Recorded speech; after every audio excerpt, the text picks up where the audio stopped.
Tabasco for a brief time. The Grijalva River there is named after him. He makes it all the way to Veracruz, and he notes greater wealth in that area. So then he returns to Cuba to report what he found. But by that time, his uncle had lost faith in him. He wasn't aggressive enough. So he commissioned another expedition. This one was led by a man named Hernan Cortez. He gave him many ships and 500 men.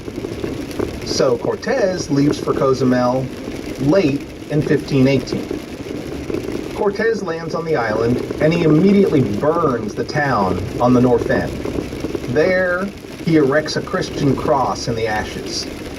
The natives tell him about Aguilar. So he sends people and he ransoms this priest. The priest tells him about the shipwreck. He also tells him about Gonzalo Guerrero. And Cortez sends Aguilar to go retrieve Guerrero as well. But Guerrero says no, that he's a Maya now. And Guerrero's wife, who's a princess, is very angry with Aguilar. She says, "Who let this slave walk up and bother us?" Gonzalo at the time was all tattooed and pierced. He said that he was still a friend of Spain, but that he's Maya now. But he was lying about being a friend of Spain. Guerrero actually helped the Maya fight the Spanish. He taught them the tricks of Spanish warfare. So when Montejo attacked the west side of the Yucatan, Guerrero was there leading warriors, and he knew all their tactics. He soundly defeated him at the site of Champoton. When Davila attacked the east coast of Yucatan, Guerrero was there too, and he deceived them with letters. He sent notes to separate forces, tricking them to retreat or that the other people were dead. He became a phantom menace for the conquistadors and one of their most wanted.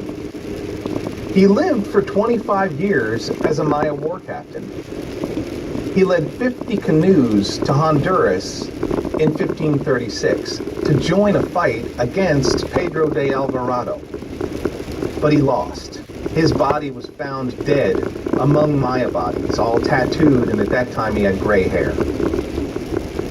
As for the other Spanish castaway, the priest Geronimo de Aguilar, he joined Cortez's crew and recommended they follow Grijalva's route around the coast. That expedition would eventually lead to the destruction of the Aztec civilization. Just before Cortez left Cozumel, he got word from the governor of Cuba that his permission had been revoked. But he ignored it, and he went anyway. That would cause him some trouble later. Along the way, he picked up more men and more horses, and he rounded the Yucatan. He landed in Tabasco, just where Grijalva had. There, he defeated the town of Xicalanco, a big Maya port. And there were Aztec Posteca traders there. The defeated people gave him 20 slave women, and one of them was Doña Maria La Malinche. She spoke both Maya and Nahuatl. So between she and Aguilar, they could work as a team. The locals told Cortez about the Aztec capital of Tenochtitlan. La Malinche is an infamous figure. On the one hand, she's the symbol of native betrayal, but she's also a symbol of mestizo heritage. She eventually became Cortez's wife, and she bore his favorite son, Diego. She was more than just a translator. She was actually very key to Cortez's successful strategy against the Aztecs. Upon Tabascan advice, Cortez sails west. He lands at Veracruz and takes over another town. Grijalva had seen that same place a year before, and he had reported a lot of gold there. Bernal Diaz had been with Grijalva and was now with Cortez to confirm that that was the same place. It was called Chalchihuacan, a place of jade. Cortez renamed it Villa Real de la Veracruz. He also called it Villa Rica because of all the gold there. The Veracruz part was because he had landed on Good Friday. Veracruz means the true cross. It became the second mainland permanent settlement in the Americas. Before that, it was actually an Aztec tribute community. Locals there told him more about Tenochtitlan, this amazing city full of gold. And Cortez sent messages to Moctezuma. He requested a meeting, but all those messages were ignored. So, he decided to march to Tenochtitlan. His advisors counseled not to do it. But Cortez ordered all of the boats burned. Then his soldiers had no choice. So in August of 1519, they began their march inland. There were 700 men, 15 horses, and 15 cannons. 100 men were left behind to hold Veracruz. At this point in history, the Spanish had been in the Americas for almost 30 years. They had explored, conquered, and learned the lay of the land. It was time for the big showdown. Mesoamerica's most powerful nation, the Aztecs, versus the mighty Spanish crown.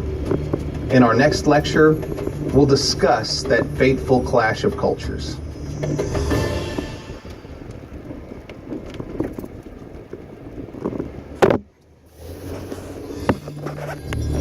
Lecture 42, The Siege of Tenochtitlan.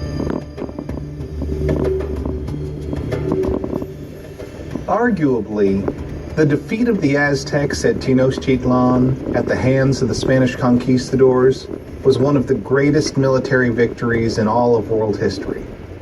A few hundred Spaniards defeated hundreds of thousands of Aztec warriors. Well, a few hundred Spaniards, thousands of native allies, and 12 infectious diseases, that is. In this lecture, I'll tell the tale. But first, again, what version to believe? There are Spanish versions and native versions. Some of them were written right at contact, others much later. And they also had different motivations. Cortez's letters were to convince the king. Duran's native informants wanted to justify the native reaction to the Spanish. I think that the best possible sources are primary accounts. In other words, from someone who was actually there. Secondary accounts are stories told from others. Then we even have another level that we would call tertiary accounts. And those are stories of people's stories. Of all the chronicles, I choose Bernal Diaz and his story, The History of the Conquest of New Spain. Diaz was there the whole way. This was actually his third expedition, and he was very experienced. He was in Panama with Balboa's settlement. He was with Grijalva on his expedition. And he was the last surviving member of the Cortez mission. He actually wrote his story at the age of 67 from Guatemala. And at that time, sadly, he was as poor as he had ever been in his life. He wrote his account in response to what he called the lies of Gomara. The pros about his account is, one, he was really there, and two, he had read all the other accounts. Finally, three, he had respect for the native people. The cons of his account are, one, he was clearly a Cortez supporter. Two,